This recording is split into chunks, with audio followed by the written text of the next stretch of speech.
नमस्कार दोस्तों, भारतीय संविधान के इस एपिसोड में आपका स्वागत है।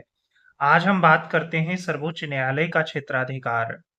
भारत में मुख्यतः 3 प्रकार के न्यायालय आप देखे थे, सर्वोच्च न्यायालय, उच्च न्यायालय और अधीनस्थ न्यायालय। सर्वोच्च न्यायालय का क्षेत्राधिकार क्षेत्राधिकार के विभिन्न प्रकार में हम वास्तविक और आरंभिक क्षेत्राधिकार को देखते हैं।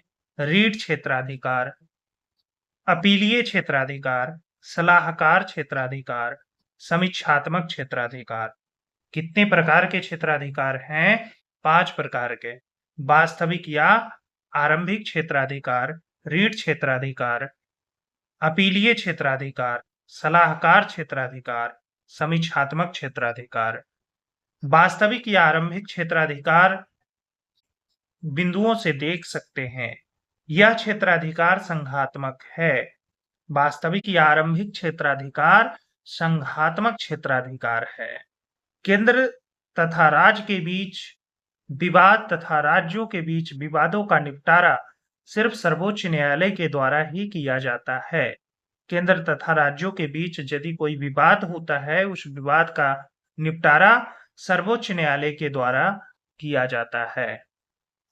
परंतु राज्यों के बीच नदी जल बंटवारे से संबंधित विवाद सर्वोच्च न्यायालय के वास्तविक या आरंभिक क्षेत्राधिकार में नहीं आता है, यह राज्य क्षेत्राधिकार में आ जाता है। रीट क्षेत्राधिकार, दूसरा है रीट क्षेत्राधिकार। अनुच्छेद 32 के अंतर्गत सर्वोच्च न्यायालय मौलिक अधिकारों को लागू करने या उसके उल्लंघन की स्थिति में रीट जारी कर सकता है।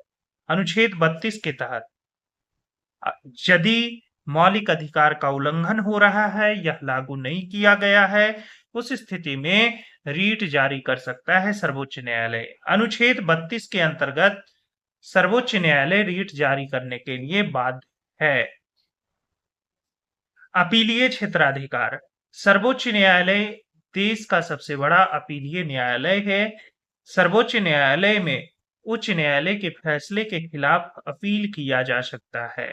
यदि कोई व्यक्ति उच्च न्यायालय के फैसलों से संतुष्ट नहीं है, फैसले को लेकर के सर्वोच्च न्यायालय में जा सकता है और अपना उचित फैसला सुनने का अधिकार रखता है। सलाहकारी या परामर्शदात्री क्षेत्राधिकार, अनुच्छेद 143 के अंतर्गत राष्ट्रपति विधि के किसी महत्वपूर्ण विषय पर सर्वोच्च न्यायालय से परामर्श ले सकता है। अनुच्छेद 143 के तहत राष्ट्रपति विधि के किसी महत्वपूर्ण विषय पर सर्वोच्च न्यायालय से परामर्श ले सकता है।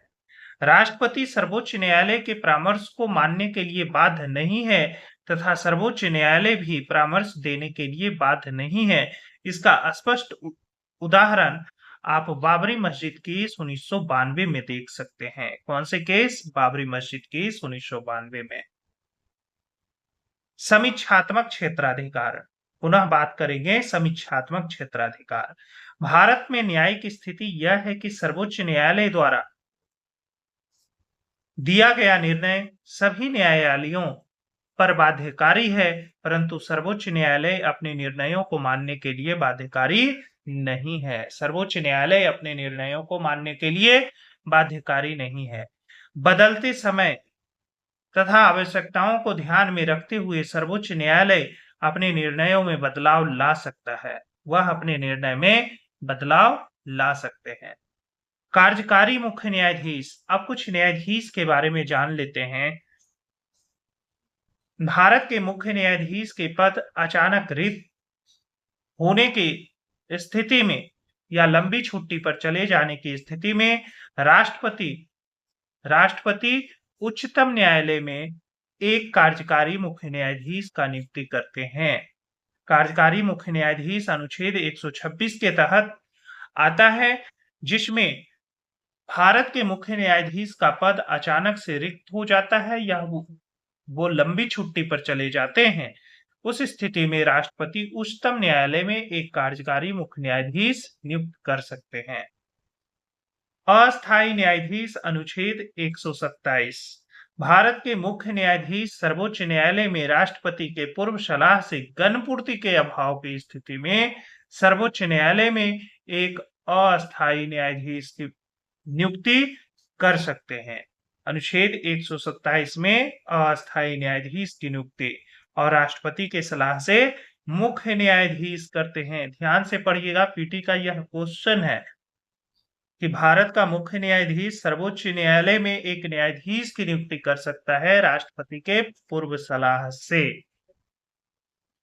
अनुच्छेद 128 भारत के मुख्य न्यायाधीश सर्वोच्च न्यायालय के सेवानिवृत्त न्यायाधीश को न्यायालय में अधिक कार्य हो जाने की स्थिति में एक न्यायाधीश के रूप में कार्य करने के लिए लिखित अनुरोध कर सकते हैं।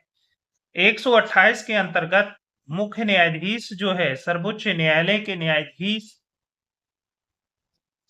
मुख्य न्यायाधीश सर्वोच्च न्यायालय के सेवानिवृत्त न्यायाधीश को न्यायालय में जाने के स्थिति में उन्हें नियुक्त कर सकते हैं, उन्हें लिखित अनुरोध कर सकते हैं। यदि कोई सेवानिवृत्त न्यायाधीश सर्वोच्च न्यायालय के न्यायाधीश के रूप में कार्य करता है, उस स्थिति में उस न्यायाधीश के समान वेतन तथा भत्ता दिया जाता है। उस स्थिति में उसे समान वेतन तथा भत्ता दिया जाता है, न्यायाधीश के समान। धन्यवाद।